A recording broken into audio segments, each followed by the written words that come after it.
কোন জাতক বা জাতিকা খুব সহজেই ব্ল্যাক ম্যাজিক, জাদুটোনা, তন্ত্রমন্ত্র, নজর এসবের আম কবলে পড়ে? সেটাই বলবো আজকে। একটা সূত্র জন্মছকে অবশ্যই দেখতে হবে এই কানেকশানটা বা এটা আপনার আছে কিনা। তাহলে বুঝবেন আপনি কিন্তু খুব সহজেই অন্যের ব্ল্যাক ম্যাজিকের শিকার হচ্ছেন বা হতে পারেন কোনো না কোনো সময়। আপনার জন্মছকে যদি 2, 6, 8, 12 নাম্বার ঘরে যদি শনি, রাহু, কেতুর কোনোভাবে কানেকশান থাকে, সেখানে যদি দেবগুরু বৃহস্পতির কোনো শুভ দৃষ্টি না থাকে, তাহলে কিন্তু বারবার আপনাকে ব্ল্যাক ম্যাজিক, তন্ত্রমন্ত্র, জাদুটোনার শিকার হতে হবে।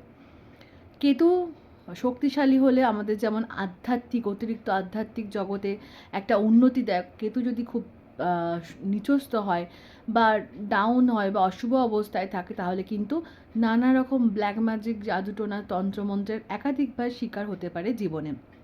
তাই জন্য অবশ্যই যাদের এই কানেকশান আছে, অবশ্যই তারা যে কোনো গুরু দীক্ষায় দীক্ষিত হয়ে যান। তাহলে একটা গুরু বল আপনার উপর থাকবে। সহজে কিন্তু ব্ল্যাক ম্যাজিকে আপনাকে শিকার হতে হবে না।